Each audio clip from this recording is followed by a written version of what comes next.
nossa 10ª aula, nós vamos discutir um pouco os erros mais comuns que ocorrem nos empreendedores. Como é que eles podem superar esses erros para evitar que o seu negócio dure muito pouco tempo, para que você possa ter uma condição de ter uma permanência maior do seu negócio. Então vamos a esses erros mais comuns da mortalidade de empresas no Brasil. Os erros mais perigosos e mais comuns que existem são, primeiro, não identificar adequadamente qual será o seu novo negócio. Isso é importantíssimo, você precisa identificar qual é o tipo de negócio que você está mexendo para você ter foco. O foco, principalmente no início do negócio, é importantíssimo. Você concentrar suas energias para que o negócio seja embrionário, que ele nasça e consiga se sustentar no mercado de trabalho. Então tenha claramente qual é o seu negócio. Saiba qual é a sua missão dentro da sua empresa. Qual é a visão que você espera alcançar com a sua empresa. Conheça seus pontos fortes e os pontos fracos. Observe as oportunidades e as ameaças. Essa estrutura que eu estou dizendo aqui, ela é conhecida como uma matriz SWOT.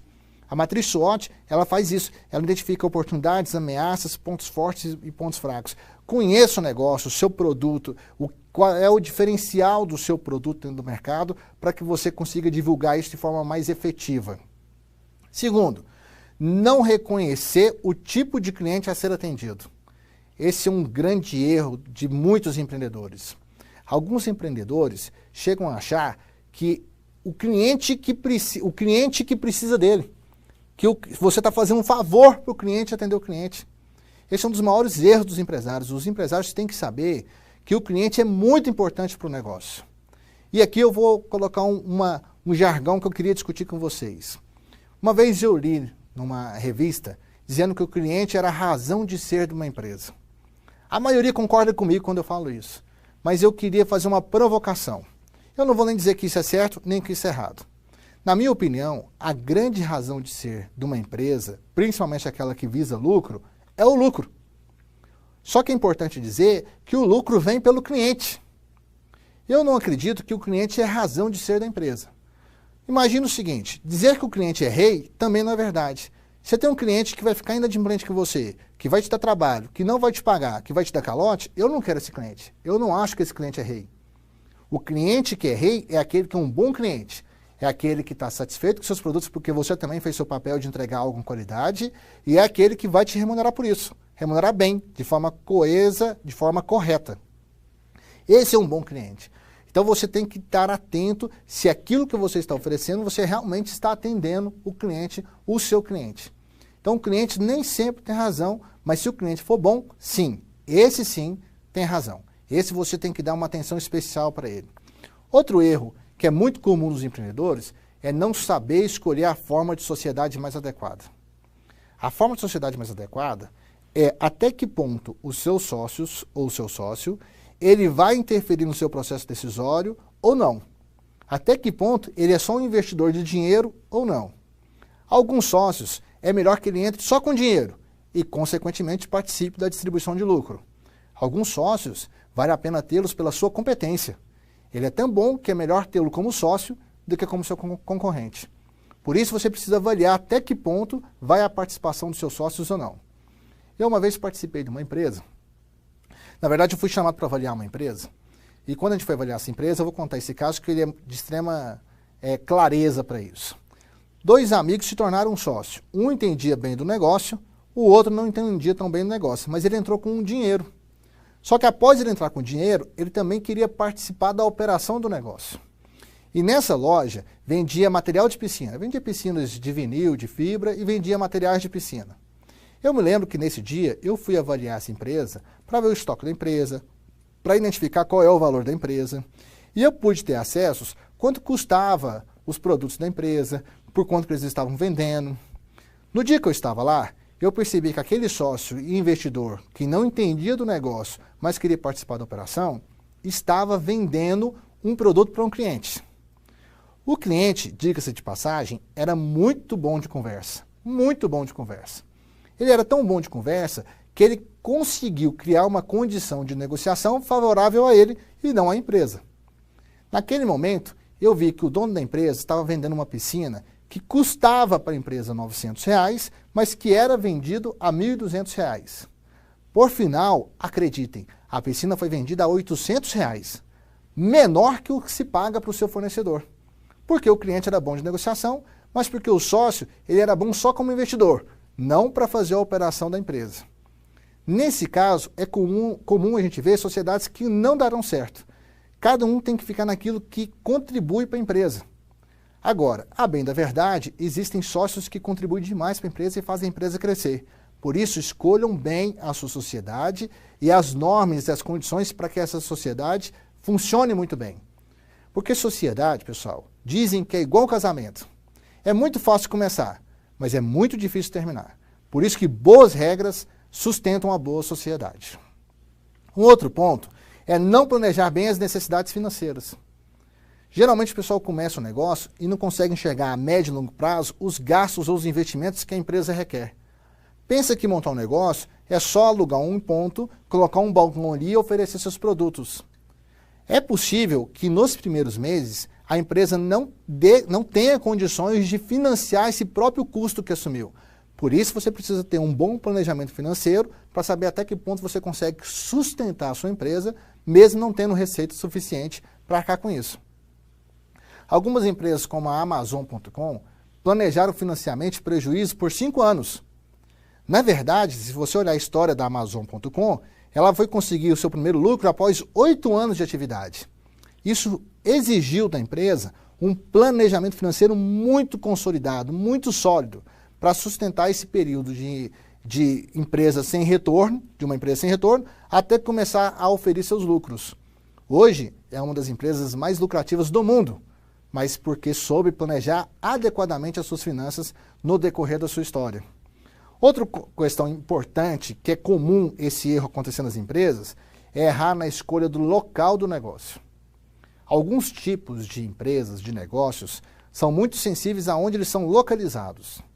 Se você, por exemplo, quer vender para um mercado de luxo e roupa de luxo, é bem provável que o seu melhor local é num shopping de luxo. Se você quer vender roupas mais populares, é bem provável que o melhor local é em shoppings mais populares.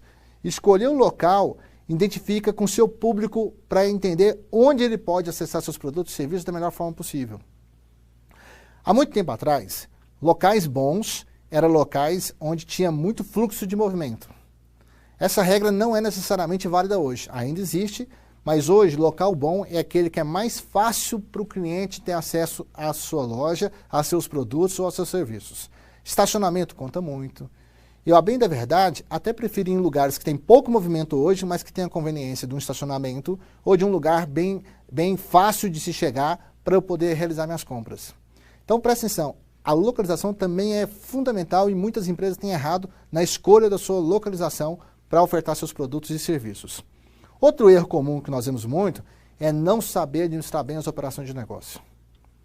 O que se vê muito eram empreendedores por necessidade que deixaram ou foram desempregados ou deixaram os seus empregos e foram montar um negócio, porque sabiam muito de alguma coisa, mas não conheciam sobre gestão. Eu conheço um caso, por exemplo, de uma pessoa que era uma confeiteira, muito boa por sinal, produziam doces, tortas, salgados maravilhosos e decidiu montar um negócio. Por melhor que o seu produto fosse, ela não conseguiu fazer a gestão do seu negócio. E por causa disso chegou a fechar a sua empresa e voltar a procurar emprego numa outra empresa como funcionário. Esse cuidado tem que se ter, porque montar um negócio não é só ter um bom produto. Você precisa hoje ter uma base de conhecimento de gestão para sustentar o seu negócio e manter esse negócio, até o próprio nome fala, esse negócio, né, ainda operando de forma comercial no mercado. Isso é extremamente importante. Então, se você algum dia decidir montar o seu negócio, busque ter conhecimento ou se formar na área de gestão para que você tenha melhores chances de sucesso do seu negócio. Outro ponto importante é não conhecer sobre a produção dos bens ou serviços. Como é que você pode montar um negócio se você não sabe como é que isso vai ser produzido, como é que isso vai ser operacionalizado? Essa parte você tem que ter domínio. Não é só conhecer, domínio. Isso é muito controlado por você, basta você entrar lá e estudar, buscar um especialista e te ajudar a estruturar isso. Quanto mais domínio você tiver do seu processo produtivo, dos seus produtos, mais chance você terá do seu negócio ser efetivamente comercial ou ter capacidade de fazer negociações no mercado. Então, preste atenção, aprenda não, domine sobre o seu processo de produção. Outro erro muito comum é desconhecer o mercado da concorrência. Você já acredita que seu produto é o melhor, que seu serviço é o melhor, mas desconhece se os seus concorrentes estão fazendo tão bom quanto você ou até melhor. Esse perigo de você se achar que já tem a melhor coisa do mercado, o melhor produto, é um perigo, é uma armadilha muito sensível. Não caia nessa armadilha. Estude a concorrência. Avalie de forma neutra se os seus concorrentes são tão bons quanto você, ou melhores que você, ou piores que você, para a partir daí você tomar as melhores decisões em relação aos seus concorrentes. Outro erro que existe muito no mercado é ter pouco domínio do mercado fornecedor. Se você não conhece seu fornecedor, você não consegue perceber se consegue melhores negociações nas compras. Tem uma frase que é muito importante hoje em dia nos negócios, que diz que o lucro começa numa boa compra. Você só vai conseguir fazer uma boa compra se você conhecer bem o seu mercado fornecedor. Quais são os preços dos fornecedores, qual é o nível de serviço dos fornecedores, qual é a qualidade dos fornecedores, qual é a forma que ele te supre enquanto fornecedor. Isso tudo é muito importante e pode sim gerar vantagem competitiva dentro do seu negócio. Outro erro muito importante é não saber vender ou promover seus produtos. Você tem um ótimo produto, mas não sabe mostrar isso para o cliente, não sabe convencer o cliente de que aquilo é bom, ou para ele experimentar, ou para ele replicar isso para outros clientes. Então, o processo de venda é fundamental. A parte boa é que hoje nós temos bons treinamentos do mercado que podem desenvolver habilidades de vendas em você e também nos seus vendedores, caso você venha a contratá-los. Por fim, um dos motivos que fecham a empresa, porque muitas empresas ainda não perceberam isso, é que o cliente vai na sua empresa, vai na sua loja, não é só para comprar um produto ou satisfazer esse problema, essa necessidade ou um desejo. Ele quer ser bem tratado, ele quer se sentir importante. Algumas empresas conseguem até ofertar bons produtos, mas pelos maus tratos que tem ao cliente, o cliente desiste de ser cliente dessa empresa. Veja bem, atender o cliente é uma coisa, tratar bem o cliente é outra coisa. Atender bem o cliente é quando o cliente tem um problema e ele busca um produto ou um serviço seu para resolver o seu problema. Além disso, ele quer ser bem tratado. Eu fico curioso, em alguns treinamentos me falam, mas tratar o cliente, isso a gente nem deveria estar ensinando. Tratamento bom vem de pai e mãe, vem de família. Nós todos deveríamos, por respeito, tratar as pessoas bem, mas nós sabemos que isso ainda não ocorre. Por isso, eu ainda preciso continuar falando para vocês que nós temos que atender bem os clientes, mas nós também temos que tratar bem as pessoas. E não são os clientes não, nós temos que tratar bem as pessoas. Todas as pessoas, sejam seus colaboradores, seus clientes, pessoas que ainda não são seus clientes, se forem bem tratadas, por incrível que eu diga isso, é um diferencial. O que deveria ser básico na sociedade é um diferencial quem trata bem. Então não pequem por isso. Tratar bem os clientes, as pessoas, seus colaboradores, é fundamental até por uma questão de humanidade. Ainda, como tem muitas pessoas que não percebem isso, o bom tratamento, ou um tratamento de qualidade, além do atendimento, é um diferencial para as empresas. Muitas empresas estão deixando de existir porque não perceberam isso ainda, que tratar o cliente é fundamental para gerar lucro para o negócio. Eu tenho uma questão especial que eu vou colocar aqui para vocês, de um dos grandes erros dos empresários que eu mais tenho visto na prática. Isso não é dos autores que eu estou tirando, isso é uma contribuição própria que eu tenho percebido demais. Muitos empresários e empreendedores, quando seus negócios começam a prosperar e a se solidificar no mercado, eles começam a perder o foco. O empresário tem que ter seu foco, focar no negócio dele. Alguns empresários começam a ver seus fornecedores trabalhando e ganhando dinheiro e começam a pensar que, vou fazer isso que o meu fornecedor está fazendo porque vai ficar mais barato para mim. Na verdade, isso pode ser a sua falência. É muito melhor deixar os seus fornecedores e parceiros que têm as suas expertises fazerem aquilo que fazem melhor que você e você focar naquilo que você é bom, que você faz melhor do que eles. É a única forma que eu vejo de você não ter medo da concorrência. Se você focar no seu negócio, focar em melhorar o seu negócio, em evoluir o seu negócio constantemente. Se você perder o foco do seu negócio e começar a prestar atenção em outras coisas, você perde aquela energia que você poderia concentrar em ser o melhor no que você faz. O caso do contador que eu contei recentemente. Se você começar a fazer o papel do contador, de ir participar do registro na junta comercial, na Receita Federal, de querer emitir as guias dos impostos, querer emitir a guia do departamento pessoal, que hora vai sobrar tempo para você focar no seu negócio? Que hora vai sobrar tempo para você fazer mais negócios? Para você pensar em novos produtos? Para você pensar em inovar seus processos? Para você pensar em estratégias diferenciais para você superar seus concorrentes? Então, dedique a sua energia, a sua atenção, o seu conhecimento, a sua competência naquilo que é o seu negócio. E deixa e conte com os parceiros para poder te subsidiar nessas outras partes. Se você fizer isso, você aumenta significativamente as chances de alcançar resultado no seu negócio. E aqui vai algumas causas mais comuns de falência nas empresas. Essa pesquisa foi feita por um autor chamado Alves, e ele vai representar, nessa pesquisa que ele fez, essas causas que chegaram a fechar as empresas. A primeira delas é a inexperiência do empresário. Como a gente tem uma cultura de criar empresas, o mercado em geral são pessoas que querem se tornar empresários. Então, muita gente acha que tornar empresário é simplesmente alugar um ponto, botar um balcão e oferecer seus produtos. Ora, é preciso a gente ter uma experiência que nos ajudem a sustentar esse negócio. Então, a inexperiência é causa de 72% das falências das empresas pela falta de experiência, pela falta de experiência. Por isso, se você vai decidir montar um negócio, antes aprenda mais sobre esse negócio.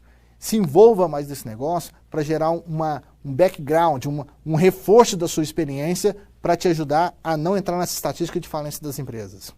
Outro fator que ajuda na falência das empresas são fatores econômicos. Inflação, taxa de juros, variações de preço.